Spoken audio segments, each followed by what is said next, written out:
Foot pen और back pain क्या ये रिलेटेड हो सकते हैं? जी, ये दोनों तरह से रिलेटेड हो सकते हैं। कुछ ऐसा कि हमारे पास स्पाइन, हिप, नी, एंकल। नमस्कार, आपने सवाल किया फुट पेन और बैक पेन क्या ये रिलेटेड हो सकते हैं?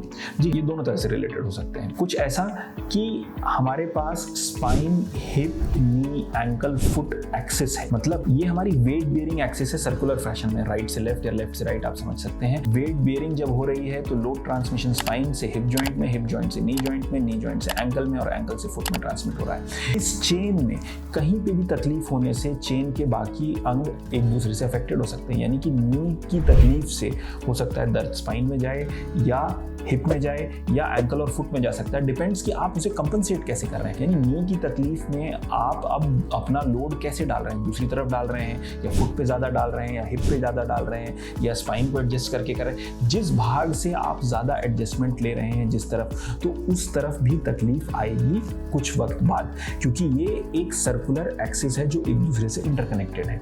ये तो हुआ बायोमैकेनिकल रीज़न कि कभी भी एक स्पाइन, हिप, नी, एंकल, फुट एक्सिस में कोई भी एक अंग अफेक्ट होगा तो दूसरी तरफ या उसी तरफ के एक और अंग का अफेक्ट होना लाजमी है। लेकिन कई बार न्यूरल्जिक कारण होते हैं, यानी स्पाइन में नर्व कंप्रेशन हो रहा है और वो नर्व रूट नीचे एंकल पे या 16 फुट सप्लाई करती है, तो दर्द तो भले तकलीफ कमर में है लेकिन नर्व के कंप्रेशन की वजह से वो दर्द जांघ में भी महसूस होगा, टांग में भी महसूस होगा, एंकल में भी और फुट में भी महसूस हो सकता है, depending upon the nerve root जो दब रही है, जिस लेवल पे दब रही है। तो ये भी संभावना है, कारण मैकेनिकल भी हो सकता है और न्यूरोलॉजिक भी हो सकता है।